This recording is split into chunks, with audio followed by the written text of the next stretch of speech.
Assalamualaikum warahmatullahi wabarakatuh. Selamat pagi anak-anakku solih dan solihah. Apa kabar hari ini kalian? Semoga kalian selalu sehat. Alhamdulillahirabbil alamin. Hari ini kita kembali membahas atau masuk ke dalam mata pelajaran pendidikan agama Islam. Pada kesempatan kali ini Pak Ikrom akan menyampaikan atau akan membahas menyambut usia balik dengan ceria. Namun sebelum itu kita akan berdoa terlebih dahulu, berdoa sebelum belajar. Isti'adadan, kita berdoa dulu nggih. Berdoa mulai. A'udzu billahi minasy syaithanir rajim. Bismillahirrahmanirrahim.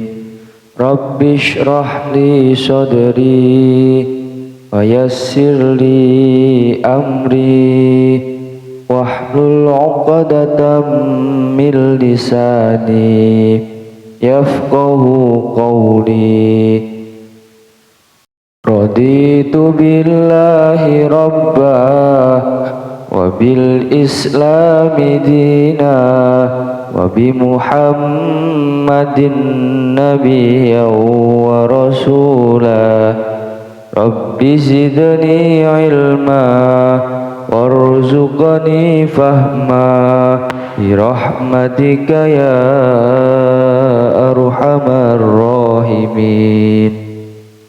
Alhamdulillahirabbil alamin. Itulah tadi kita sudah melaksanakan doa bersama-sama. Marilah kita masuk ke dalam materi. Namun sebelumnya Pak Ikram akan membacakan tujuan pembelajaran pada materi kali ini. Yang pertama, kalian harus bisa mengidentifikasi tanda-tanda balik menurut ilmu fikih yang dialami oleh laki-laki dan perempuan dengan tepat. Kalian juga harus bisa menjelaskan makna mukallaf dan tanggung jawab melaksanakan kewajiban yang harus dilakukan setelah mencapai usia balik. Kalian juga harus mampu menunjukkan contoh kesiapan dalam menyambut usia balik di lingkungan sekolah. Jadi terkadang ada anak itu yang belum siap, akhirnya apa? Tidak melaksanakan apa yang sudah diwajibkan Allah kepada anak yang sudah balik. Oke anak-anak, langsung kita masuk ke dalam materi. Sebelumnya ini apa ini? Pak Ikram punya dua gambar yang sangat berbeda, laki-laki yang sedang tidur dan perempuan yang sedang merasakan kesakitan. Kalian pernah melihat istilah mimpi basah? Ya, ini adalah Pak Ikram gambarkan tentang laki-laki yang sedang mimpi basah. Kemudian di sebelahnya ada anak yang kesakitan karena nyeri haid. Inilah tanda-tanda awal dalam tubuh kita kalau kita sedang menstruasi dan sedang hadas besar. Untuk laki-laki, itulah tanda dari masuknya usia balik pada tubuh kita. Selain mimpi basah dan haid, nanti juga ada tanda-tanda yang lain. Oke, kalian ditanya apa itu balik?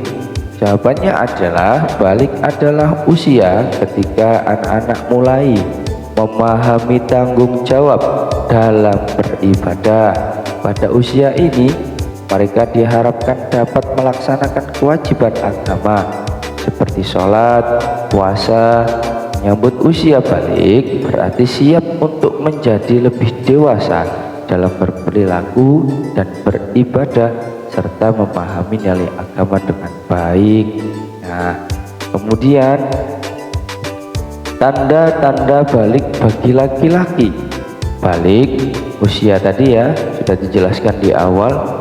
Apa tanda-tandanya? Mengalami mimpi basah.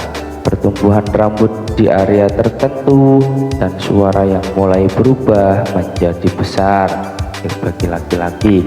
Pada usia ini penting bagi mereka untuk mempersiapkan diri menerima kewajiban ibadah yang biasanya kewajibannya tidak ditanggung sendiri, ditanggung orang tua atau masih masa belajar, namun kalau sudah balik sudah wajib 100%, seperti sholat, puasa.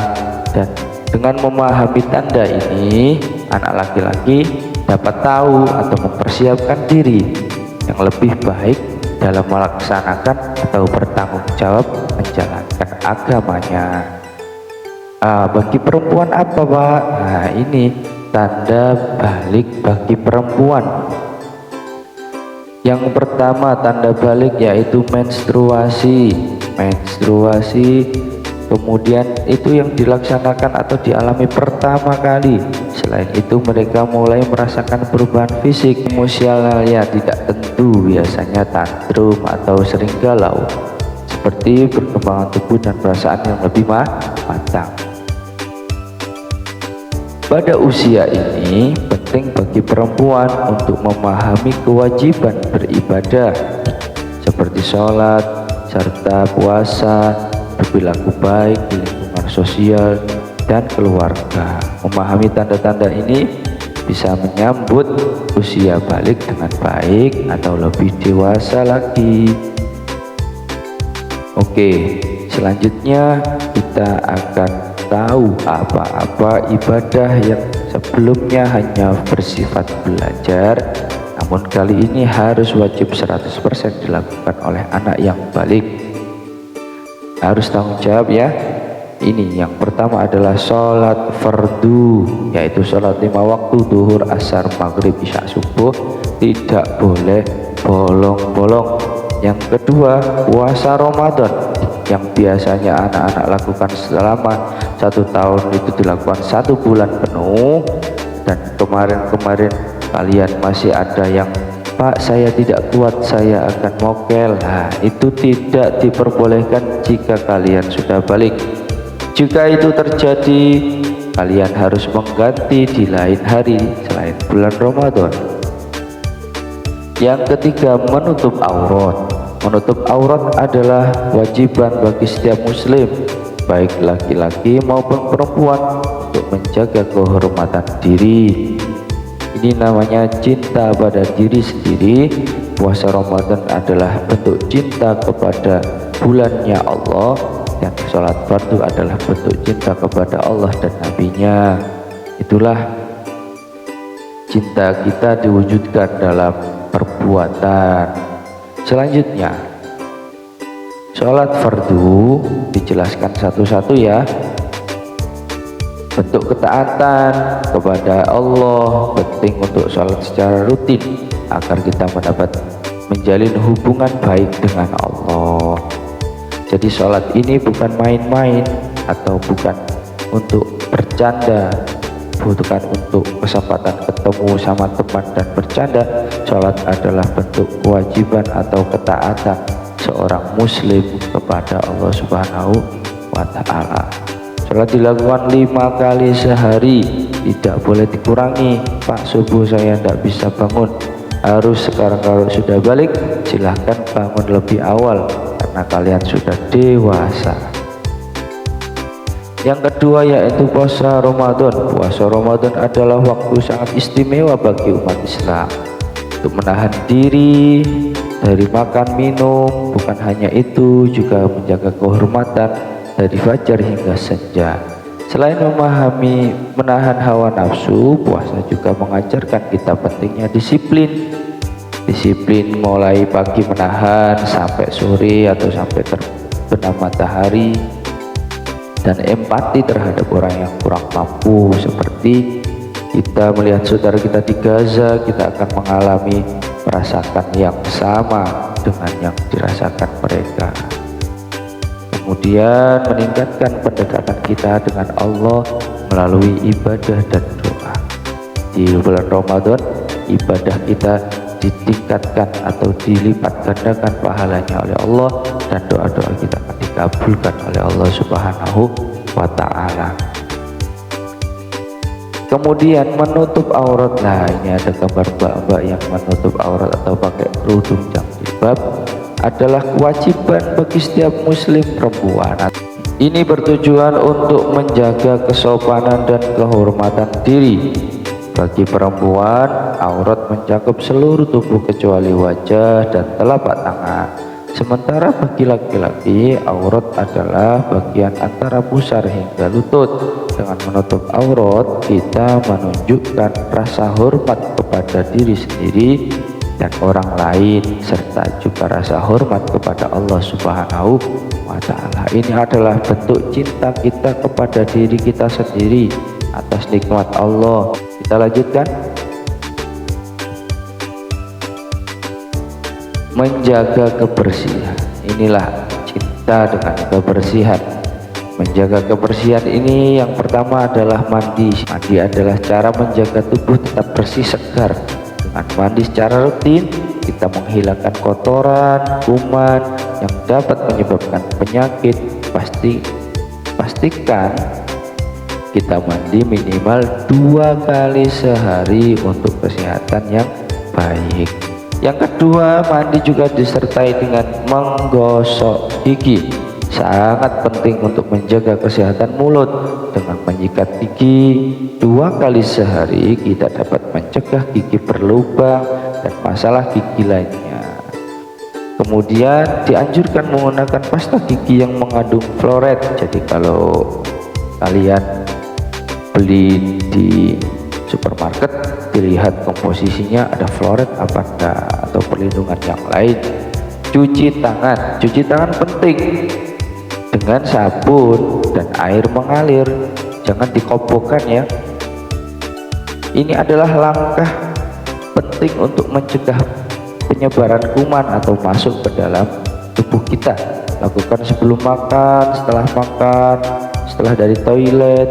Ini membantu menjaga kesehatan kita dan menghindari dari penyakit. Nah, yang keempat, mengganti pakaian. Ganti pakaian secara rutin adalah bagian dari menjaga kebersihan diri.